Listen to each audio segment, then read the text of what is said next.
Conectando, conectando. Conexión Segura, el podcast de SET Latinoamérica, tu enlace directo con el mundo de la ciberseguridad.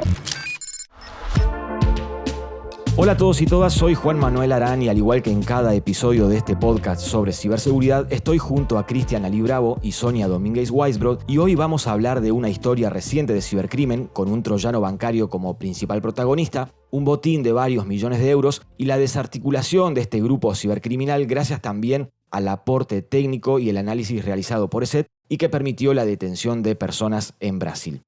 Hecha la introducción, saludo a Cristian y a Sonia para que de paso nos den un adelanto de qué más vamos a hablar en este episodio. Hola Juan, hola Sony, ¿cómo están? Antes que nada, les recuerdo a nuestra audiencia que no olvide suscribirse en Spotify y de paso contarnos en la cajita de preguntas y respuestas qué les pareció el episodio y también qué otras temáticas les gustaría que abordemos en los próximos episodios. Dicho esto, ahora sí, quiero hacer una pregunta a la audiencia. ¿A quién se le ocurriría dar las claves de su cuenta bancaria o de su caja fuerte para que se las roben? Entiendo que no, que a nadie.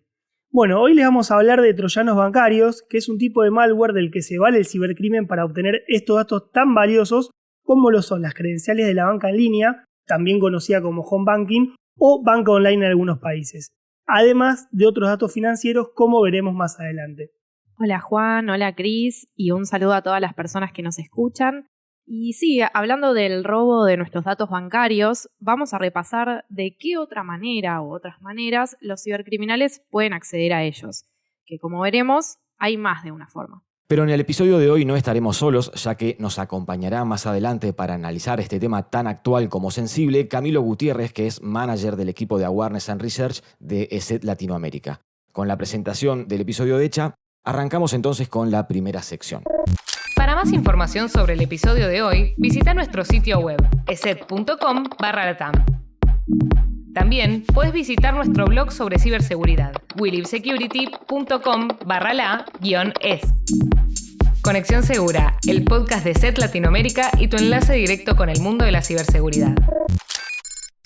En enero de 2024, la Policía Federal de Brasil, junto con Interpol, la Policía Nacional de España y la colaboración de ESET, lograron desarticular la infraestructura que utilizó el grupo cibercriminal detrás del troyano bancario Grandoreiro, un malware que está activo al menos de 2017 y que desde entonces ha estado robando credenciales de acceso de cuentas bancarias online de usuarios y usuarias de América Latina.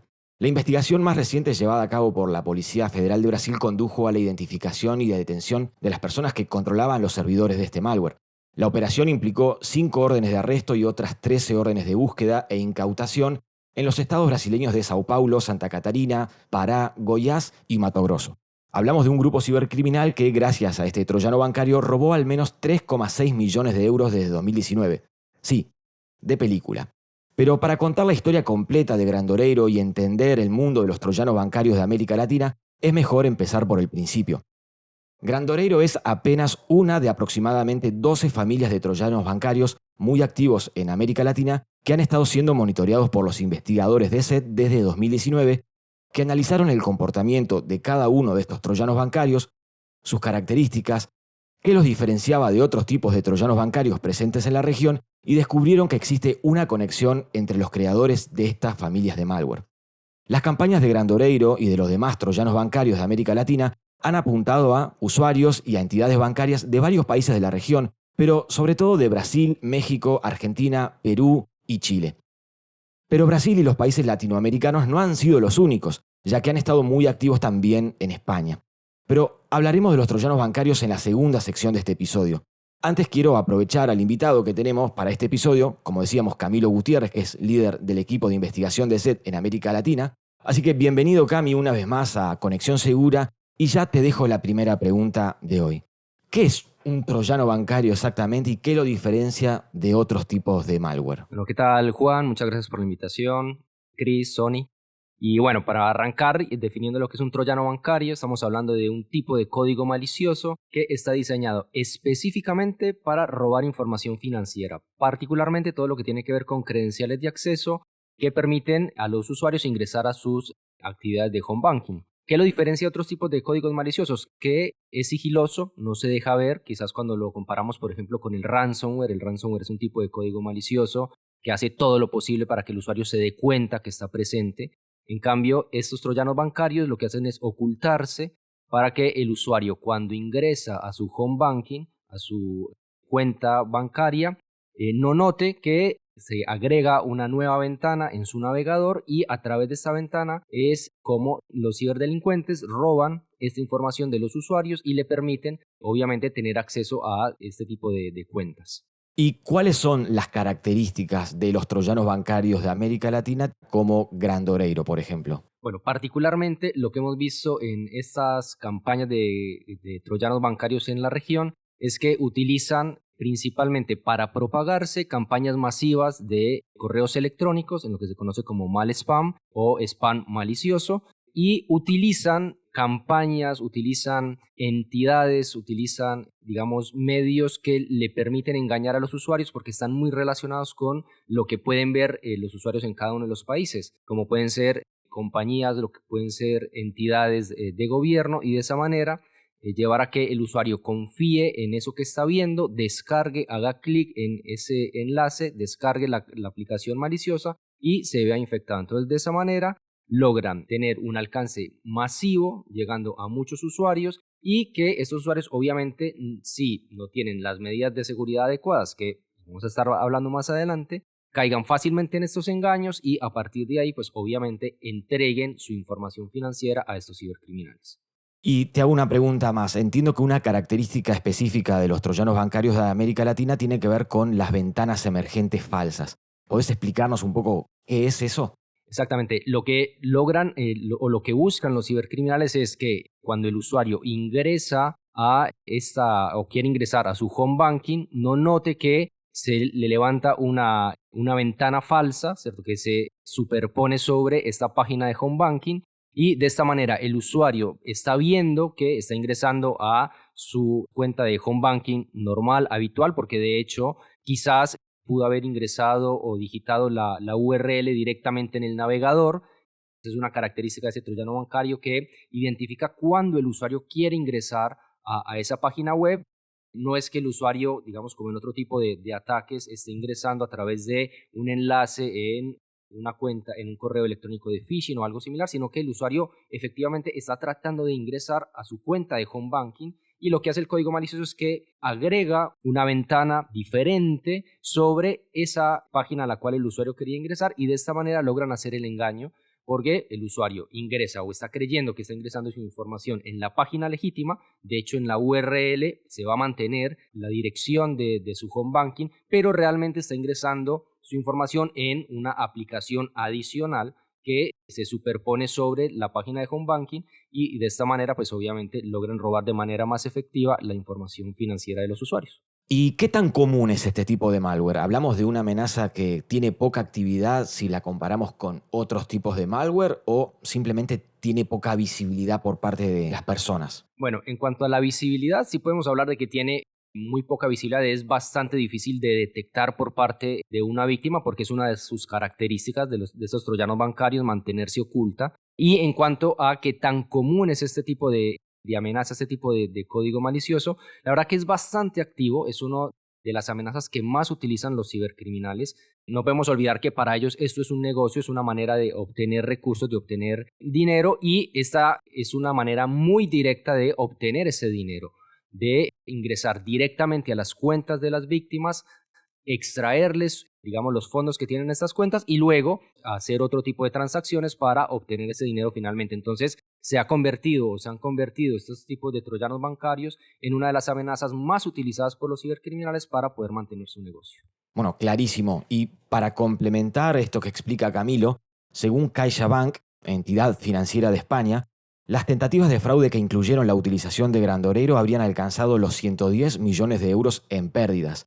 Esta no es la primera vez que los cibercriminales detrás de estas familias de troyanos bancarios son identificados, porque en 2021 la Guardia Civil Española detuvo a 16 personas aparentemente vinculadas con la organización criminal detrás de los troyanos bancarios, como son Mecotio y Grandoreiro, y las detenciones ocurrieron en distintas ciudades de España y, según informaron las fuerzas de seguridad en aquel entonces, lograron detener intentos de transferencias bancarias por una suma de 3,5 millones de euros y esclarecieron 20 casos de estafas en los que se había logrado robar a las víctimas más de 250.000 euros. Ahora bien, está claro que la desarticulación en enero de 2024 de la infraestructura del troyano bancario Grandoreiro por parte de la Policía Federal brasileña fue un golpe contra los cibercriminales detrás de estos grupos de troyanos bancarios de América Latina. Y ESET cumplió un rol clave en esta desarticulación. Y la pregunta que tengo ahora, Camilo, es, ¿esto quiere decir que el troyano bancario Grandoreiro pasó a la historia? Y la verdad que podríamos decir que pasa a ese infame grupo de amenazas que de alguna manera se pudo llegar o que se ha podido determinar quiénes son las personas que están detrás de la operación. Sabemos que llegar a este tipo de cibercriminales es una tarea complicada en la cual por lo general se necesita la interacción de las fuerzas de seguridad, de las entidades privadas, como en este caso ESET, aportando información valiosa sobre el comportamiento técnico de las amenazas. Pero en el caso de Grandoreiro, creo que va a pasar a la historia como el primer grupo de cibercriminales asociado con troyanos bancarios que finalmente fueron detenidos por las autoridades. Si bien la industria de la ciberseguridad no suele involucrarse en el tema de atribuciones, lo cierto es que la Policía Federal de Brasil detuvo a personas relacionadas con Grandoreiro en Brasil y anteriormente hubieron detenciones en España.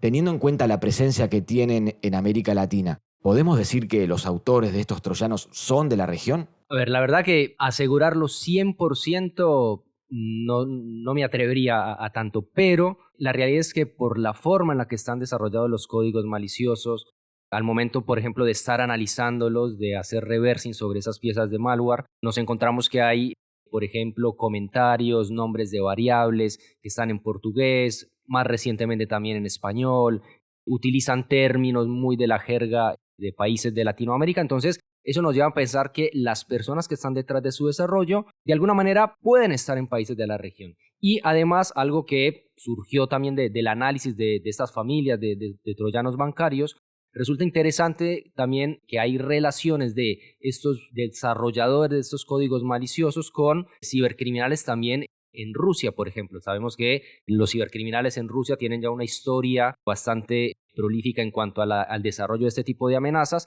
y también se encuentra cierta relación, sobre todo en componentes utilizados en códigos maliciosos de cibercriminales o de grupos asociados con cibercrimen en Rusia, y luego los vemos replicados en estas piezas de malware que salen de este mundillo del cibercrimen en Brasil y en Latinoamérica. Entonces, sí, de alguna manera hay desarrollo de este tipo de amenazas en la región y eso de alguna manera también a lo que nos debe llevar es a estar atentos, a reconocer que existen este tipo de amenazas y obviamente protegernos para evitar ser víctima de este tipo de códigos maliciosos. Muy interesante esto, Cami, porque también nos ayuda a ver un poco la conexión que existe dentro de la industria del cibercrimen. Pero bueno, lo cierto es que, como decíamos antes, Grandoreiro es apenas uno de otros troyanos bancarios que tienen a Latinoamérica en la mira. De esto hablaremos en la siguiente sección. Amabaldo, Casbaneiro, Ispadú, Guilma, Grandoreiro, Mecotio, Badocrist, Ausabán y Numando. Para los fanáticos del fútbol, esta no es la formación de Brasil del 70, sino que se trata de otro tipo de selección, la de los troyanos bancarios de América Latina, que representan una amenaza en sí misma. Y si bien comparten muchos rasgos y comportamientos, existen características que son únicas de cada familia de malware y que permite distinguirlos uno de otros. Acá es importante remarcar que el término troyano bancario latinoamericano se debe, entre otras cuestiones, a la región a la que suelen apuntar estos troyanos bancarios. Sí, adivinaron obviamente, es América Latina. Sin embargo, desde finales del 2019, vemos que varios de ellos añadieron a España y Portugal a la lista de los países a los que apuntan. Como explicó Cami hace un rato, tienen en común que la gran mayoría se distribuye a través de correo de mal spam, que suele incluir archivos adjuntos como un zip o un instalador de MSI, o bien que utilizan ventanas emergentes falsas que simulan ser la página de acceso de su banco para así robar las credenciales. También que todos tienen funcionalidades de backdoor.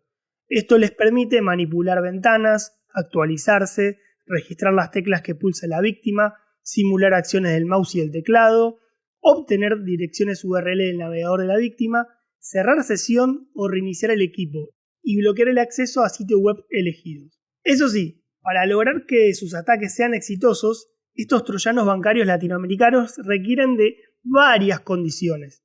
Por ejemplo, las vamos a repasar una a una. Que las potenciales víctimas sigan ciertos pasos necesarios para instalar el malware en sus equipos, que las víctimas visiten uno de los sitios web que los atacantes tienen como objetivo e iniciar sesión en sus cuentas. Los operadores, a su vez, deben reaccionar ante esta situación y ordenar manualmente al malware que muestre la ventana emergente falsa y tome el control de la máquina de la víctima. Y las víctimas no deben sospechar de la actividad maliciosa y posiblemente incluso tienen que introducir un código de autenticación. Así todo, la eficacia ha sido muy importante, al igual que la cantidad de países que han sido atacados. ¿Podríamos hacer un repaso de los países con más detecciones de troyanos bancarios y algunos números que nos permitan entender su actividad en la actualidad, Cami?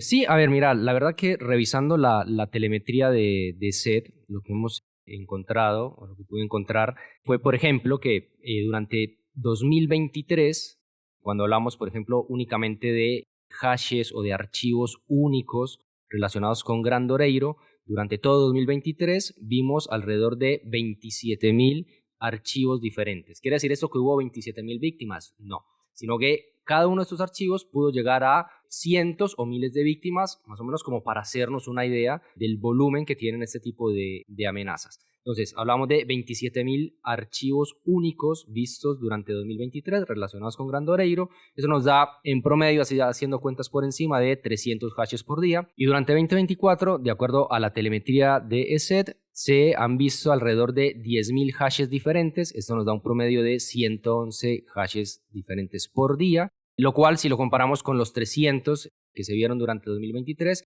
nos deja ver que efectivamente ese takedown que se hizo en compañía de la Policía Federal de Brasil y la Policía Nacional de España tuvieron un impacto sobre la operación de Grandoreiro. Evidentemente no la dio totalmente de baja. Este tipo de amenazas las podríamos asimilar con lo que es una hidra, das de baja una cabeza, pero bueno, hay otras que van a seguir funcionando. Y de hecho también, por ejemplo, si analizamos el top de países en los cuales se tuvieron más detecciones de esta amenaza de Grandoreiro, si comparamos lo que fue 2023 y lo que va de este año 2024, vemos que el top 5 de países durante 2023 en detecciones de Grandoreiro estaba conformado por España, México, Brasil, Argentina y Portugal. Y en lo que va de 2024, el top ahora se compone de México, Perú, Brasil, Argentina y España. Entonces vemos que efectivamente en aquellos países donde hubo una intervención más directa de las policías, hubo una reducción, por lo menos en la cantidad de detecciones, lo cual obviamente nos habla de lo importante de la colaboración entre las entidades de las fuerzas y de las entidades privadas. Y algo particular y bastante importante e interesante también que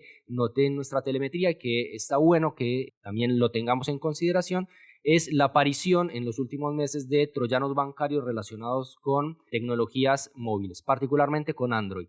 Es algo que quizás durante el año pasado no se vio de manera tan intensiva, pero que a partir de este año empezamos a notar más detecciones de troyanos bancarios que apuntan a dispositivos móviles con sistema operativo Android, lo cual obviamente también abre una nueva posibilidad para los cibercriminales y para los usuarios también la necesidad de considerar la protección de este tipo de dispositivos. Bueno, como vemos, en los últimos años ESET ha estado monitoreando la actividad de los troyanos bancarios de América Latina y puntualmente en el 2020 se publicó un análisis que muestra la cooperación entre distintos autores de estos troyanos bancarios que a los investigadores les ha permitido establecer un vínculo entre ellos, principalmente por las características que tienen en común, como las tácticas y técnicas que comparten y que emplean para el robo de las cuentas bancarias.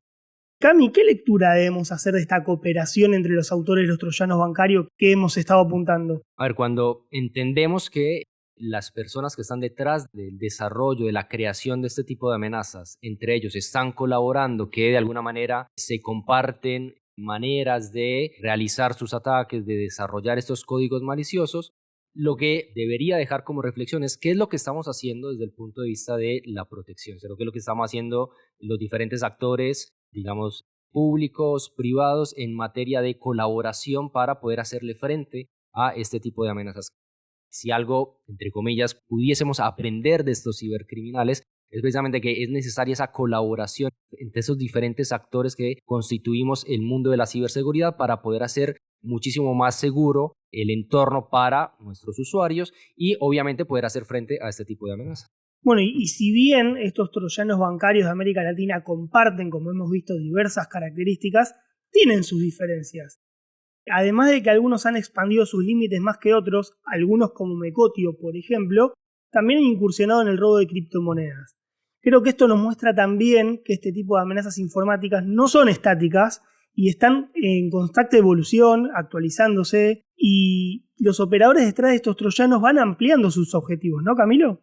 Y la verdad es que sí, ya lo mencionábamos hace un momento, hay dinero, lo que buscan los cibercriminales es obtener una ganancia económica a través del perjuicio, obviamente, de las víctimas. Y para lograr esto, lo que van a buscar es nuevas estrategias. Van a buscar nuevas formas de obtener esa información, de obtener acceso a las cuentas de los usuarios y obtener más ganancias económicas. Finalmente, es un negocio y como cualquier negocio, pues obviamente el objetivo va a ser que siga creciendo. Para la tercera sección tenemos una noticia y creo que no es muy buena, y es que Grandoreiro, Mecotio y compañía no son los únicos troyanos bancarios interesados en el robo de credenciales bancarias. Si bien el tipo de malware se ha diversificado con los años, producto de una evolución del modelo de negocio del cibercrimen, que no solo busca el dinero de sus víctimas, sino también otros datos personales o bancarios, el malware que roba credenciales bancarias sigue presente a nivel global y con distintos protagonistas. Por otra parte, además del malware, los cibercriminales también utilizan otros métodos para el robo de credenciales bancarias. Por ejemplo, siguen utilizando sitios falsos con URLs que incluyen el nombre del banco y que hasta tienen una apariencia muy similar al sitio oficial. En 2024 seguimos observando sitios de estas características que se distribuyen a través de correos electrónicos, cuentas falsas de Twitter, Instagram o anuncios en redes sociales, así como también mediante falsas aplicaciones bancarias. Si hablamos de anuncios, una simple búsqueda en Google nos puede llevar a estos sitios fraudulentos que logran aparecer entre los primeros resultados de búsqueda, muchas veces posicionándose justamente en forma de anuncios. Pero estas no son las únicas maneras. Por eso, Camilo, te preguntamos, ¿qué otras maneras utiliza el cibercrimen para obtener las credenciales bancarias? La única amenaza que está por encima de los troyanos bancarios en cuanto a estrategia de los cibercriminales para obtener esta información sensible de los usuarios son las campañas de phishing. Las campañas de phishing, sin lugar a dudas, son y han sido una de las principales herramientas utilizadas por los cibercriminales.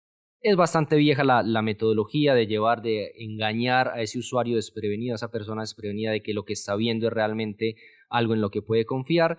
Y del lado de los cibercriminales no les implica un desarrollo técnico muy fuerte. Es relativamente sencillo para estos cibercriminales desarrollar este tipo de campañas de phishing desde el punto de vista técnico y por eso siguen siendo la herramienta más utilizada por estos cibercriminales para obtener este tipo de información. Y también hay otro tipo de códigos maliciosos que pueden llegar a ser utilizados con este objetivo, que son los infames RATs, los Remote Access Trojan, los troyanos de acceso remoto, que le van a permitir a un atacante tomar control del dispositivo de la víctima y dentro de ese control que pueden obtener es por ejemplo, toda la información que el usuario va tecleando, archivos que estén dentro de la computadora del usuario y a partir de ahí, pues obviamente, tratar de obtener esta información financiera, esta información sensible y lograr ese acceso a esas credenciales bancarias y finalmente obtener esa ganancia económica que es lo que están buscando. Clarísimo, Cami. Y agrego que en nuestro portal We Live Security hemos visto sobrados casos de aplicaciones falsas en Google Play y hasta campañas que utilizan el nombre de ChatGPT para distribuir estos troyanos bancarios. Y el cibercrimen no se detiene en su búsqueda de nuevos vectores de ataques.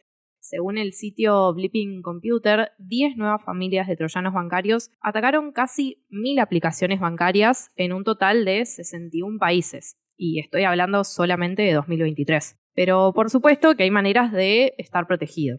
El primer paso, como siempre en estos casos, es interiorizarse, mantenerse informado de las estrategias y técnicas que utilizan los cibercriminales para obtener las credenciales bancarias y cualquier otro tipo de información sensible. Y en segundo lugar, para mantener las claves protegidas, es prioritario contar con una solución de seguridad de buena reputación, como las que ofrece SET, que cuidará todas las operaciones en línea, pero sobre todo las bancarias. También hay buenas prácticas que las personas pueden seguir siempre para minimizar los riesgos. Y te hago la última pregunta, Camilo. ¿Qué recomendaciones tienen desde el laboratorio de SET para no ser víctima de este tipo de malware? Más allá de que cuando hablamos de estos troyanos bancarios estamos hablando de un tipo de código malicioso muy específico, no deja de ser un código malicioso en sí. Entonces, los cuidados deberían estar alrededor de los 3 pilares fundamentales cuando hablamos de protección. Por una parte, en contar con tecnología de protección, es decir, tener una solución de seguridad instalada que nos pueda advertir cuando algo malicioso se está tratando de instalar en nuestro dispositivo. Es muy importante tener estas soluciones de seguridad. El segundo pilar tiene que ver con el uso que hacemos de la tecnología.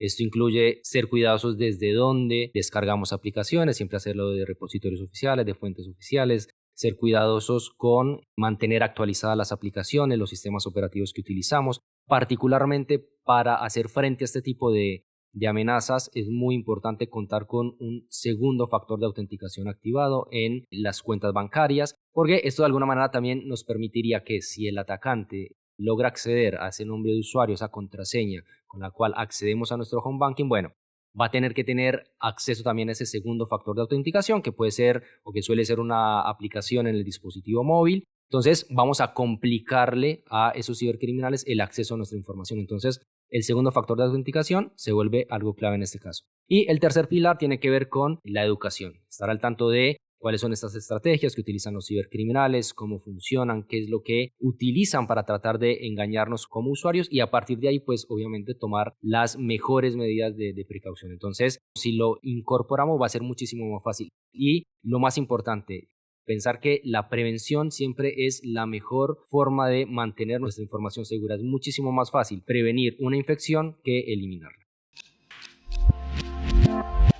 Las credenciales bancarias son uno de los activos más valiosos para las personas. Tener acceso a ellas significa para los cibercriminales el obtener las llaves de tu caja fuerte. Si bien muchas personas no son conscientes de la existencia de amenazas como los troyanos bancarios porque nunca les ha pasado nada o no han escuchado un caso cercano, la realidad es que existen y basta con que una vez nos agarre desprevenidos para lamentarlo. Pero como vimos en el episodio de hoy, troyanos bancarios como Grandoreiro o Mecotio han amasado grandes sumas de dinero a costa de víctimas desprevenidas en América Latina y son muestras reales de la existencia de esta amenaza informática. Por eso, estar informado y conocer las estrategias que utilizan, así como contar con un software de seguridad integral y confiable en el smartphone o en la computadora de escritorio, es tan importante como tener siempre presentes las buenas prácticas, como no confiar en sitios sin revisar su autenticidad, tampoco emails que denotan una urgencia injustificada o que nos hablan de facturas pendientes o de deudas, entre muchas otras. Antes de terminar, les recordamos que nos cuenten qué les pareció el episodio en la caja de comentarios de Spotify y que nos digan qué temas les gustaría que tratemos en próximos episodios, y también pueden hacernos llegar sus comentarios en nuestras redes sociales. Pueden encontrarnos en Instagram, Facebook y Twitter como ESETLA o en LinkedIn como ESET Latinoamérica. Esperamos que hayan disfrutado de este episodio tanto como nosotros disfrutamos haciéndolo, así que nos vemos el próximo mes para hablar de ciberseguridad en el próximo episodio de Conexión Segura.